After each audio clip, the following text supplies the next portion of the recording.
근데 그때 그 성적표를 딱 부모님한테 딱 드렸는데 집이 너무 화목한 거야. 아무런 문제가 없어 보이는 거야. 평화로워 보이는 거지. 내가 공부를 열심히 하면 가정을 지킬 수 있구나. 우리 가족이 부서지지 않을 수 있구나. 너무 기특하면서도 마음이 안쓰럽다. 약간 애잔하네. 안녕하세요. 작심삼일도 매일 하면 습관이 된다. 우왕좌왕의 우왕준이 장성범입니다. 반갑습니다. 반갑습니다. 와, 오늘은 소마님이랑 함께 하게 됐는데요. 나는 유튜브 채널로 어느 날 영상을 보다가 딱 대추동 우울증 같은 그런 영상을 봐가지고 깜짝 놀라서 우리 PD님들이 또 섭외를 해주셨다고 해요.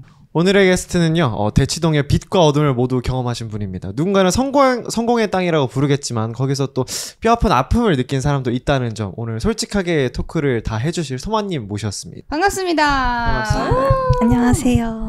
아니, 우리 채널에 어떻게 출연을 하게 된 계기가 우리 PD님들이 연락을 했는데 네.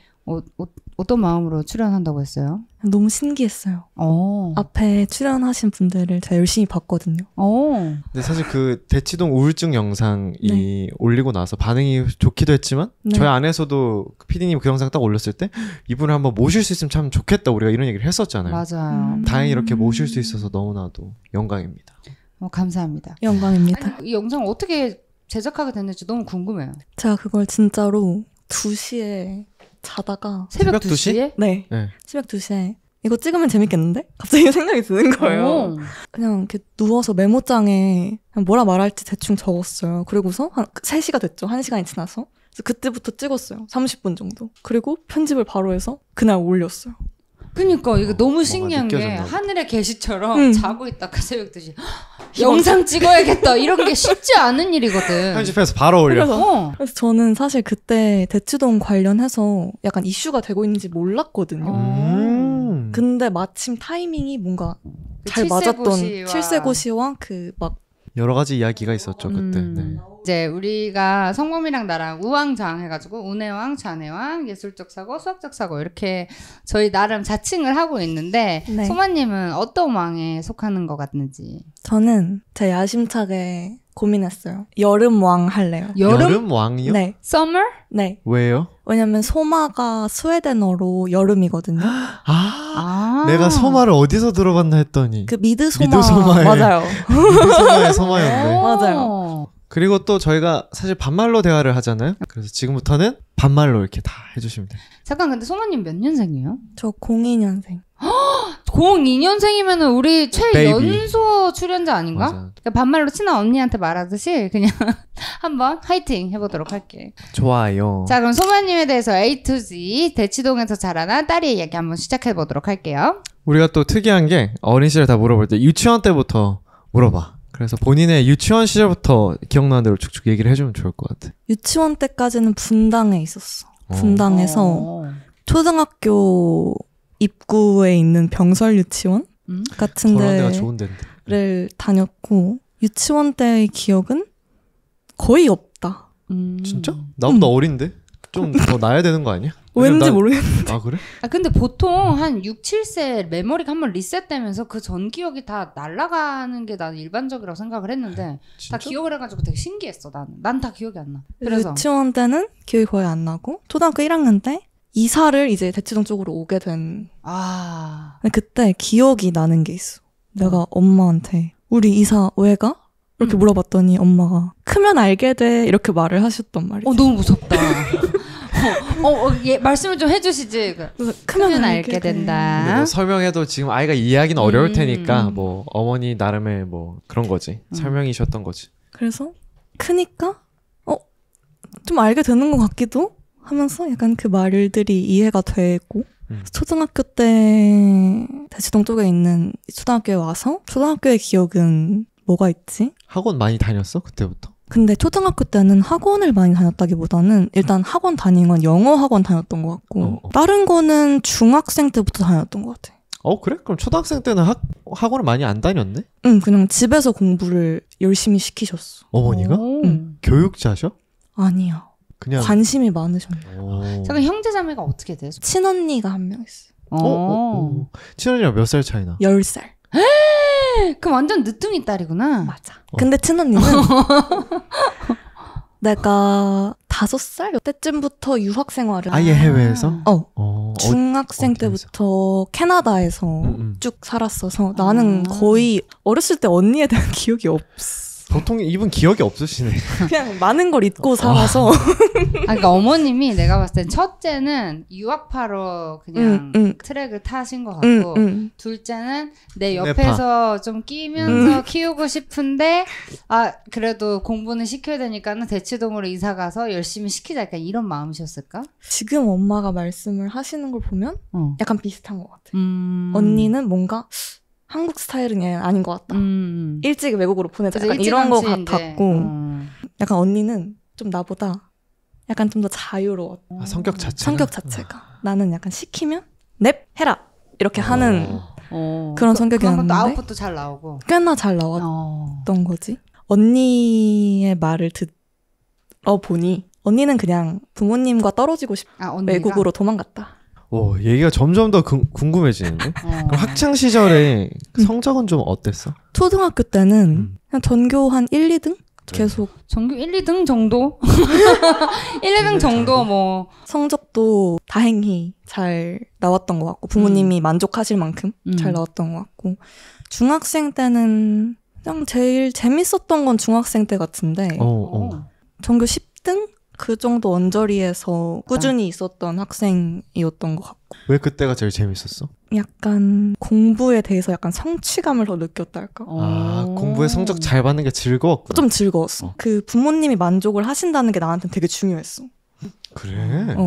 왜? 그게 어릴 때부터 형성된 어떤 프로세스 같은 거야? 아니면 성격상 원래 태생부터 그랬던 것 같아? 그러니까 나는 이제 언니는 외국에 계속 나가 있었고 거의 외동처럼 큰 것 같은데 되게 내가 초등학생 때 그 한 9살, 10살 정도짜리 애가 생각을 했었어. 우리 집이 지금 되게 불안정하구나. 어머니, 아버지 사이도 안 좋았고 뭔가 재정적으로도 되게 힘든 것 같았고 자주 싸우셨고 그런 거를 그냥 느끼면서 근데 내가 초등학교 4학년 때 한 11과목인가? 를 다 맞은 적이 있었어. 4학년 때? 초등학교 4학년 때. 와. 근데 그때 그 성적표를 딱 부모님한테 딱 드렸는데 집이 너무 화목한 거야. 아무런 문제가 없어 보이는 거야. 평화로워 보이는 거지. 내가 공부를 열심히 하면 가정을 지킬 수 있구나. 우리 가족이 부서지지 않을 수 있구나. 근데 너무 기특하면서도 마음이 안쓰럽다. 약간 애잔하네. 그런 생각을 그때 해버린 거지. 그래서 그때부터 약간 강박적으로 공부를 되게 좀 했던 것 같아. 그럼 고등학교 갔을 때는? 근데 이제 중학교 3학년 말에 일이 터진 거지. 그때 약간 내가 좀 약간의 사춘기였던 것 같아. 근데 고등학교 올라가면은 이제 막 진짜 입시가 시작이다 니네. 막 약간 이런 그런 압박감, 부담감 이런 게 좀 있었는데 그때 또 어머니가 그 압박을 엄청 가중하셨단 말이지. 근데 그때쯤에 내가 약간씩 점점 우울함을 자각하기 시작했었어.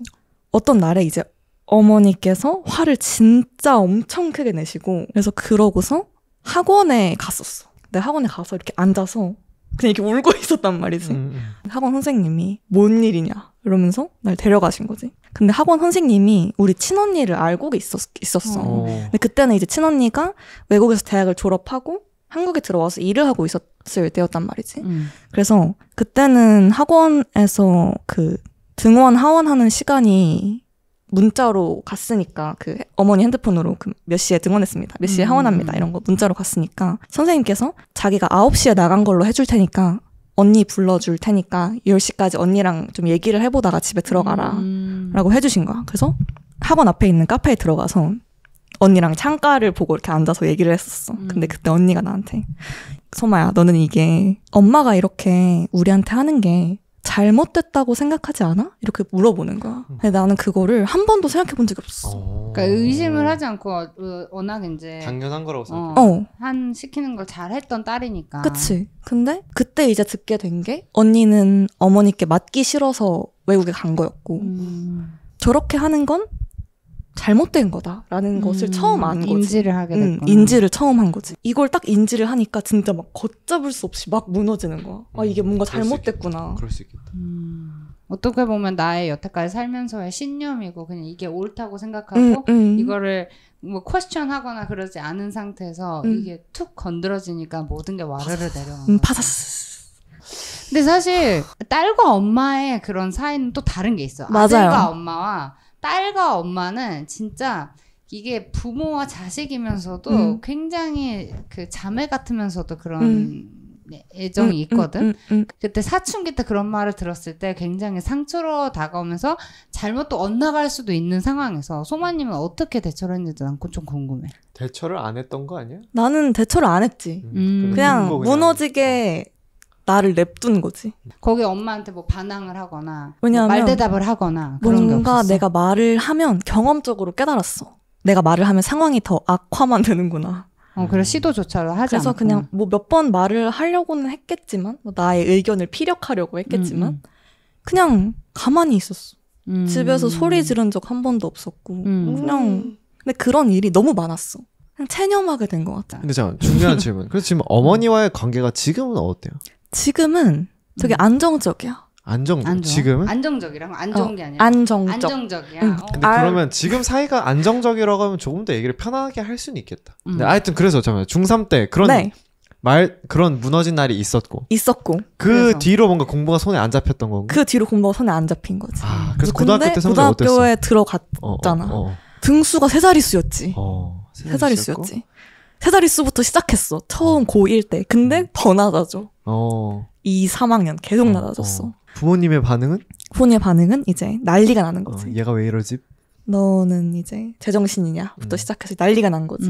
그냥 그땐 공부를 거의 할 수가 없었어. 그냥 이렇게 글을 읽어도 이러고 계속 그냥 같은 부분 계속 읽고 있고 진짜 나도 너무 느껴지는 거야. 그 효율성이 떨어지는 게 스스로 너무 느껴지는 거지. 그게 뭔가 멘탈 쇼크랑 관련이 있었다는 거지. 그치. 그래서 정신적으로 문제가 진짜 너무 있는 것 같은 거야. 내 스스로도. 그게 너무 느껴져서 언니한테 도움을 요청을 했었어. 나 진짜 근데 그냥 그때는 정신적으로 멘탈 쇼크라는 느낌보다는 그냥 죽을 것 같았어. 근데 이러다 죽겠다. 그래도 죽기 전에 치료는 좀 받아보고 뭐 할 수 있는 거 해보고 되는 게 좀 덜 억울하지 않나?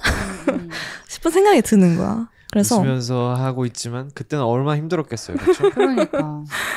그래서 언니한테 말할 사람이 언니라도 있었어서 너무 다행이라고 생각이 들어요. 나도 진짜 행운이라고 생각해. 그래서 언니한테 말을 해서 왜냐면 그때가 이제 그 중3 때 그 사건이 있고 이제 조금 시간이 지났고 언니한테 나 진짜 못 살겠다 이렇게. 그래서 언니가 이제 병원에 가자. 그래서 그때부터 병원을 부모님 몰래 다녔어. 또 몰래? 왜냐면은 어머니 때문에 납득이 안 되는 그치. 나는 어머니 때문에 힘든 것 같았고 어머니는 그 사실이 납득이 안 됐고 그래서 그거를 어머니께 말씀을 드려서 나는 지금 당신의 말이 너무 힘듭니다. 이렇게 말을 할 수가 나는 없었고 그렇게 고등학교 3학년을 되게 얼레벌레 보내긴 했어. 맨날 울었고 그때 집 사정이 좀 안 좋았어서 한 방에 나랑 엄마, 아빠 가끔은 언니 이렇게 넷이서 같이 잘 때도 있었고 한 방에? 한 방에 여전히 대치동에 거주를 하고 있는 상태였고 그래서 내가 이렇게 앉아서 공부를 하고 있으면 부모님이 뒤에 앉아서 나를 감시? 지켜보는 그 어머. 프레임이었단 말이지. 보통 집에 안 있었지. 독서실에 가고. 그 대치동에서 어떻게 보면 그럼 학교도 다니면서 독서실에서 공부를 하면서 그 대치동의 하루 일과가 어땠어 그럼? 일과는 학교 가고 아침 몇 시? 아침에 6시 반에 일어나서 1시간 정도 공부하고 집에서? 응. 8시 20분까지 등교하고 학교를 쭉 보내면 4시 20분 정도에 끝났어. 그러면 6시부터 보통 학원이 시작하니까 4시 20분부터 6시 사이에 밥을 먹고 6시부터 10시까지 학원에 가. 그럼 10시에 끝나면 집에 가면 또 안 되잖아. 집에 가면 뒤에 어머니가 계시니까. 독서실로? 독서실로 도망을 간 거지. 독서실 도망가서 그럼 독서실에 10시 반, 11시쯤 도착을 하면 그때부터 이제 울어서 한두 시까지 울다가 좀 정리 좀 하고 공부 그냥 열심히 한 척. 집에 가서 나 공부 오늘 너무 열심히 했다. 피곤하다. 자야겠다. 이러고 자고. 그렇게 이제 3년을 보낸 거야. 그치. 네, 울면서 공부를 하긴 했었어? 하긴 했지. 울기만 하진 않았지. 난 또 가서 자 오늘 한번 또 한바탕 울어볼까? 울어볼까? 4시간 울고 휴 아유 탈 쏘겠다. 공부하면서 어쩔 수 없이 흐르는 눈물을 계속 닦으면서 그치? 지문을 읽는데 지문을 읽히지 지문은 않고 안 읽히고 이해되지 않고. 그치? 근데 그러면 잠을 자면 얼마 못 잤겠다. 잘 못 잤지. 최근에 그 본 드라마가 있는데 뭐 약간 대치동이라고 나오진 않지만은 약간 학구열 되게 높은 그런 부자 동네에서 애들이 시험 기간 때 잠을 안 자려고 약을 먹는다. 막 이런 게 나온단 말이야. 근데 이런 일이 진짜 있어? 카페인 알약을 먹는다는 친구들이 있긴 했어. 이 진짜로? 카페인 와. 알약이나 나는 그건 먹진 않았고 그냥 난 스누피 커피. 스누피 커피 우유, 몬스터. 그 얘기를 해보자. 그러면 이제 눈물을 닦으면서 공부를 했는데 그럼 어쨌든 입시라는 걸 해야 되는 시즌이 오잖아요. 입시를 했을 거 아닙니까? 결과 어떻게 됐죠? 일단 내신 등급이 망했잖아요. 네. 수시는 다 떨어졌지. 육광탈. 육광탈. 어디 썼는지 기억나요? 잘 안 나요. 기억이 잘 안 나. 내가 보기에 기억 안 하고 싶은 거 아니야? 아니야, 그 이거- 정도는 그 정도는 기억할 수 있을 것 이거는 같은데. 생존 전략이야. 본인만의 그 방어 기제가 생긴 거야. 내가 보기에 싫은 기억은 빨리 지우는 어떤 선순환 그 방법이 생긴 것 같아. 근데 그게 맞는 것 같겠다. 의사 선생님도 그 말을 하셨어. 나중에 만나면 작심 팟캐스트 기억이 잘 안 나. 그거 언제? 언제 촬영했지? 나에게 안 좋은 기억. 뭐지? 하면서 막 홍성범 누구? 기억이 안 나. 준이? 누구 몰라. 안 돼. 사실 이런 경험을 한 친구들이 소마뿐만 아니라 대치동에 굉장히 많은 친구들이 그런 우울증을 겪고 있을 수도 있고 지금 당장. 그러게. 주변에 비슷한 친구는 없었어? 있어. 지금도 있어. 지금까지도 연락하는 친구. 연락을 하고 치료를 받고 그런 친구가 있고. 소마는 그럼 지금은 병원은 안 다녀? 다니고 있어. 계속해서. 다니고 있어. 근데 이게 사실 우리나라가 뭐 우울증이나 정신과를 가는 거에 대해서 사실 아직까지는 그렇게 오픈하면서 난 정신과 다녀 이렇게 하는 게 쉽지 않은데 소마가 이렇게 용기 내서 해주는 것도 나는 고맙다 생각이 들고 이건 마치 우리가 감기 걸리면은 병원에 이비인후과 가잖아. 그럼 머리가 아프거나 정신적으로 힘들면은 정신과를 가는 게 맞아.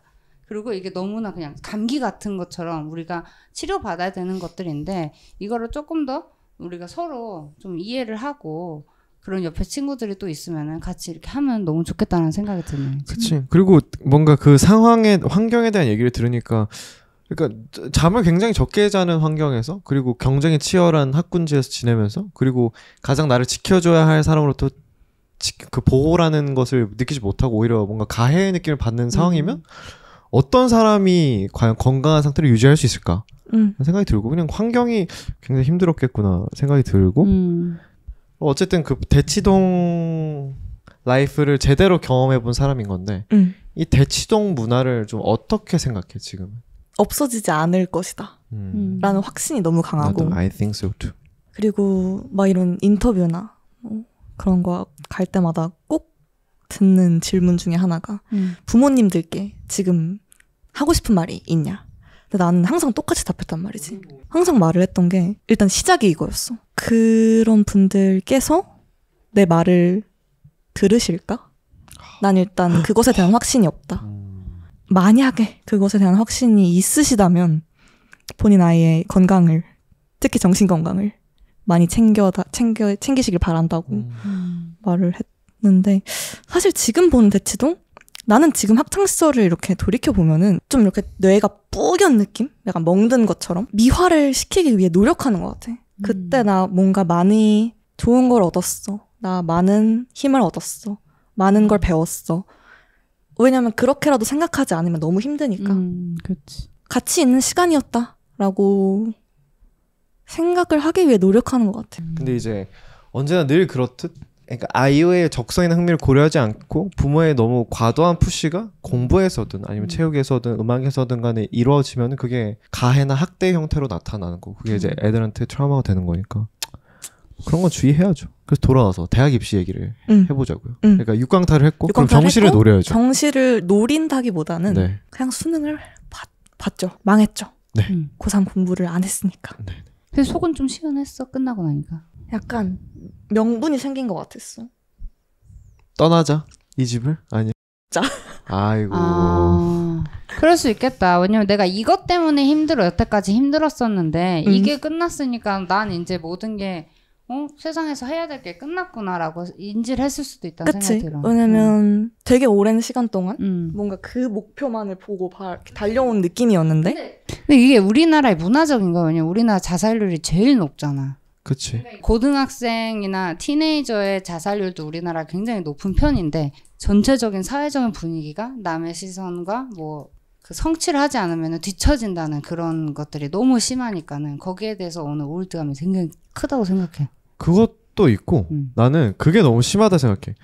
공부로만 애들을 평가하니까 애들이 인생의 되게 큰 부분이 공부 때문이고 공부로 인해 살아가니까 그걸 못하면 내가 아무것도 아닌 사람 또는 내가 되게 별로인 사람이라고 그치, 느끼면서 뒤처지고, 그런 극심한 우울감에 빠지게 되는 건데 그게 사실 아니죠. 공부 못해도 아무 일도 사실 안 생기는데 그 나이 때 애들은 공부 못하네? 그럼 내가 인생을 살아가는 게 무슨 의미가 있지? 난 이거 하나 할 줄 아는 애였는데? 하면서 약간 그런 경우가 있죠. 카이스트에도 있었고 우리 영재고에도 있었고 치열한 사회에 살고 있는 건 사실이긴 한데 그러니까 그 공부가 전부라는 것처럼 푸시하는 거는 진짜 없어져야 된다 봐. 그게 꽤 큰 문제를 일으키니까. 근데 안 죽었어. 잘했네. 제일 잘한 일. 어쨌든 대학교는 갔어? 그러면? 응, 대학교를 갔어. 그래도 인서울을 한 것 같은데. 응, 그렇지 않아? 서울에 있는 대학교를 갔어. 그럼 막 부모님이 그래도 막 반수나 재수에 대한 고민을 당연히 하셨을 거 아니야. 그치, 반수해라. 부모님 약간 스카이나 이런 좀 막 명문 기대하셨을 것 대학을 가기를 같은데. 원하셨는데 반수를 강요돼서 했지. 했어 또 했어? 성인이 돼서도 진짜 미치겠다. 했어 또. 어. 했는데 수능을 신청까지 했어. 근데 내가 10월 달에 그냥 포기를 한 거지, 사실. 안 봤어. 안 봤어, 수능. 그것도 용기다. 그러니까 나 용기 있다 생각해. 그러면 지금은 어떻게 좀 나아졌어? 이제는 뭐 반수 보라고 하면은 그 자리에서 거절할 수 있는 정도가 됐어? 그래? 거절할 수 있을 것 같아. 기본적으로 약간 위트가 있어. 얘기하는 거 보면 본인의 상처를 이렇게 위트로 쓰는 거는 주변 사람들이 쉽게 웃진 못하지만 그것도 굉장히 IQ가 높아야지 할 수 있는 하이개그야. 왜냐면은 이게 스탠드업 진짜, 코미디 이런 데서만 나오는. 처음에 우리가 시작했을 때 우왕좌왕 얘기를 했잖아. 근데 본인은 썸머왕이라고 했잖아. 근데 그 왜 이유가 내가 이거를 좋아하기 때문이라고 얘기를 한 것 자체가 지금은 본인이 좋아하는 것들을 뭔가 생각하고 하나하나씩 찾아가는 그런 느낌이 드는 것 같아. 그러니까. 또 그러면은 지금 하고 있는 일이? 사진을 주로 찍고 있고. 사진을 주로 인물 찍고 있고. 사진, 인물 스냅을 주로 찍고 있고. 어떤 일을 좀 즐기고 있는 것 같아 지금? 사진 찍는 것도 좋아하고 사진에 어울리는 글을 쓰는 것도 좋아하고 그냥 글 쓰는 것도 좋아하고 그림 그리는 것도 좋아하고. 당신은 우왕에 가깝군요. 우왕에 가깝네. 오, 나중에 진짜 엄청난 대작이 나올 수도 있겠다. 왜냐면은 그런 어떻게 보면 어렸을 때 유년 시절의 트라우마가 굉장히 창작 영역에는 도움이 되거든. 톨스토이나 해밍웨이 같은 대문호들도 사실 되게 쉽지 않은 유년기들을 보낸 사람들이 많더라고. 그러니까. 화이팅. 제2의 한강이 될 수도 있어. 소마. 이름 좋네. 사실 나는 내 인생이 19살 때 끝났다고 생각하거든. 그냥 그때 끝났어야 맞다. 그래서 지금은 엑스트라 라이프다? 완전 그거지. 보너스 인생이다. 나 소름 돋았어. 왜요? 지금 보너스 인생이니까 더 감사한 마음으로 열심히 사는 거 아니야? 감사하다기보다는 좀 자유롭게 살자? 약간 그러니까 내 말이. 막 사는 거지. 그냥 막 살다가. 근데 저것도 나쁘지 않은 것 같은데. 근데 그게 오히려 나한테 되게 많은 도움이 된 것 같아. 되게 그 덕분에 추진력이 정말 좋아졌고 그래서 유튜브 영상도 2시에 일어나서 그거 열심히 산 거지. 추진력이 진짜 좋다. 자, 그럼 두 번째 코너 트라우마 어떻게 보내줘야 할까에 대해서 한번 이야기를 해볼게요. 그러면 지금 하고 있는 활동들이 그 본인을 치유하는 데 좀 도움이 되는 것 같아? 사실 유튜브에 영상을 올리는 것도 약간 나의 과거 겪어온 경험들을 되짚어보는 거잖아. 사실 내가 이런 길을 걸었고 이런 경험을 했다 뭐 이런 걸 공유하는 그런 게 그냥 그럴 수 있는 것만으로 되게 많이 컸다는 생각을 해 스스로. 그러게. 그럼 좀 강해졌다. 그러면 그런 거 있잖아. 좀 힘들 때 본인이 쓰는 스킬 같은 거. 그러니까 정신이 너무 많이 힘들 때 나는 그런 거 있거든. 너무 나에게 힘든 일이 생기면 그게 내가 아니라고 생각해. 탈자아를 시켜서 힘들어하는 건 제3의 성범이고 지금의 나는 괜찮아 이렇게 생각하는 뭐 그런 게 있단 말이야. 그런 게 어떤 본인만의 노하우 같은 게 있어? 잠으로 피해. 보통 난 저녁이나 밤에 되게 힘들었던 경험이 많단 말이지. 그래서 일찍 자고 해 떨어지면 바로 자는구나. 한 8시, 9시쯤 되면 너무 피곤하단 말이야. 그래서 한 10시, 11시쯤에 자고 아침에 한 7시에 일어나자. 근데 그런 것도 있다. 궁금해. 막 우울증 같은 거를 진단을 받으면 보통 뭐 삼시세끼 밥 먹고 잠잘 자는 걸 되게 중요하게 생각한다고 하잖아. 맞아. 본인 생각에 그런 생활 패턴을 바꾸는 게 실제로 도움이 되는 것 같아? 도움이 많이 되는 것 같아. 그래? 근데 정말 상태가 안 좋을 때는 그게 너무 깨지는 게 느껴지고 밥도 잘 안 먹고 이상한 시간에 자고 난 하루를 망쳤어 이러면서 또 자책하고 이게 반복되니까 좀 의도적으로 애써서 맞추는 거기도 해. 시청자분들께서 소마가 겪었던 일을 비슷하게 지금 겪고 있을 수도 있잖아. 그런 분들한테 어떤 한마디를 해준다면 어떤 말 해줄 수 있을까? 사실 그 생각을 많이 해. 과거의 나에게 뭐 해주고 싶은 말이라던가 과거의 나를 만날 수 있다면 뭐라고 할까? 막 이런 생각을 많이 했는데 어느 순간 그게 너무 무의미한 거야. 어차피 과거의 나는 만날 수 없잖아. 근데 그 과거의 기억에 부여하는 의미는 바뀔 수 있다고 생각해. 집중하는 삶을 살자? 왜냐면 지나온 것은 바뀌지 않으니까. 어떠한 태그를 달아주느냐에 따라서 기억에 그치. 또 받아들이는 게 다를 수 있으니까. 아프다는 걸 아프다고 말할 수 있어야 되고 아프다는 걸 아프다고 들을 수 있어야 되고 그걸 또 그렇게 인식할 수 있는 세상이었으면 좋겠어. 사실 내 인생을 살릴 수 있는 건 나 스스로라고 생각하거든 항상 나도. 맞아요. 좋습니다. 오늘 같이 해보니까 같이 했는데 어땠어요? 소감이? 재밌었어요. 재밌었어요? 네. 나는 이렇게 용기 있게 속 시원하게 이런 얘기를 좀 잘 풀어줘가지고 너무나 고맙고 앞으로도 소마님의 활동을 많이 응원하도록 할게요. 감사합니다. 잘 살 필요 있나? 그냥 살자.